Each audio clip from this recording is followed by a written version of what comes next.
Woo! Chilliest hot seat I've ever been in. Hey there, friends. Coming at you here, Mid-South, Stillwater, Oklahoma.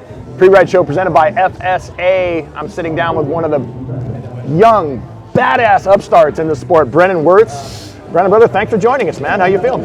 Good, yeah, chilly. Just finished my pre-ride. It is not warm out, but I was fortunate enough to get to race in these similar conditions last weekend in Shasta, and you know, I'm getting used to bundling up now at this point. You've had a big season so far, my man. A couple of big wins. You've already probably got almost a half dozen race days in your legs. Yeah. Did you intend to start out the season that hard and front end the season like that? Not necessarily, but I did know, you know, coming from the Bay Area, from California, we're blessed with warm weather and a gentle winter, so I did have the opportunity to ride quite a bit through the winter.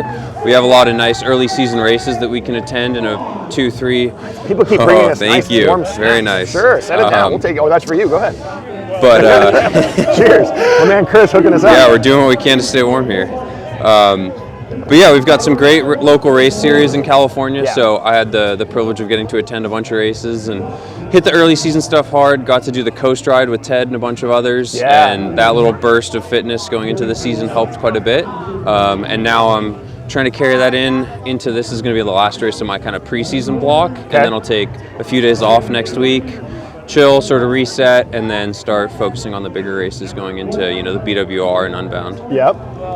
4 races, two were wins, right? 4 races so far, 2 were wins. Yeah, and 3. 3 out of 4. Sorry, 2. And completely different conditions for each one. You're down in Miami, Mm-hmm. pancake flat all day.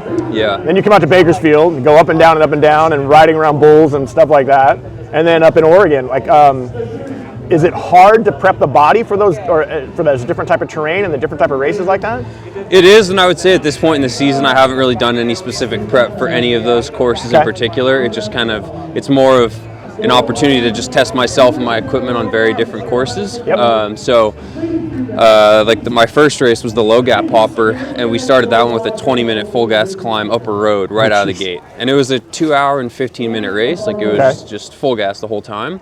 And then, Rock Cobbler, also super technical and steep climbs. And then I did the Huffmaster Hopper, which was much faster, more rolling terrain, super warm and dry. And then, up in Shasta, it was cold and rolling, and rode that one with Adam Roberge basically in the breakaway from 20 minutes into the race. So John Baker just told us, those guys popped from mile 5, and we thought we'll just let them dangle out there. We never saw them again. Yeah, I mean, I know Adam is a super strong time trialist, and he rocked up at the start line with no leg warmers, no shoe covers, short finger gloves, and so I could see, you know, he's from Canada, so he's a little crazy. He's been riding his fat bike in the snow all winter, but, you know, he shows up in those temperatures with that kind of outfit on, and that only means he's ready to ride. Something's going on. I knew he would hit it early, and sure enough, he did, and we ended up just rotating for a couple hours before I ultimately was able to jam away from him in the final Because section. you're so young, a lot of these events are brand new to you.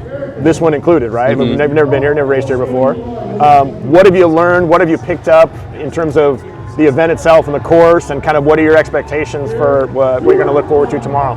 Yeah, I think more generally, I love the environment at these things. I love coming in, not really understanding the course or knowing the course, having that element of surprise, because it's just, you know, a lot of people that come to these events, they've never been here too, and that's part of the experience. That's what makes it so fun and unique, is showing up and even if you do know a course, often the courses change year to year. So I love that element of surprise, and I think for me personally, just being super low key about it, not getting stressed out. Everybody doesn't know the course, you know, there's going to be something new out there for everyone. So I mostly just get excited about that element of surprise and look to embrace it whenever those sections of the course do arise.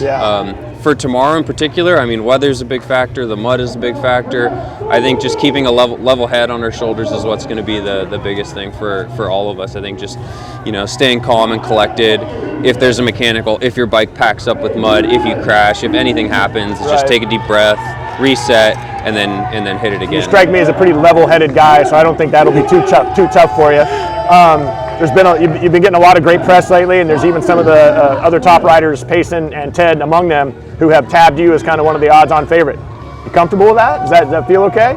I definitely was not expecting it. I would say I'm very humbled and honored to have, had those kind words from both of those guys. It's gotta feel cool, right? Like, it is, yeah. Coast ride, you're riding along with Ted King, and he's obviously knowing who you are and the way you've come up through the sport and the wins you've had, and be able to interact and ride at their level, it's got to feel pretty good. Yeah, and both those guys are legends in this sport Right and in on. this space, and I think that I've gotten to know both of them pretty well over the last year or two now, riding with them, racing with them, getting to train with Ted so much, going all the way down the California coast, and it's just a huge honor to get to line up with these guys at the start line tomorrow and then throughout the rest of the season and see how the whole season unfolds. It's going to be a good one, man. We're finally back to this normalized calendar and new events popping in all the time, so I think it's going to make for a really interesting year.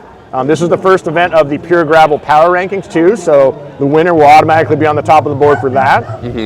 But yeah, we're excited. We're looking forward to watching you race all year long, and I know there's much more great successes coming to you. Trips to the podium, if you will. Thank you, Jim. Appreciate it. Brennan Wertz joining us here on the Pre-Ride Show presented by FSA. Lots more to come. More interviews, more fun as we're right here on the finish line, right in the heart of it all. Check back in. Thanks for looking in. Maybe avoid asking me questions about the specific sections of the course because I still have a lot of homework to do on that. I think everybody does, bro. Although the section I just rode, the finish, it's like total hero dirt. It's awesome. All right.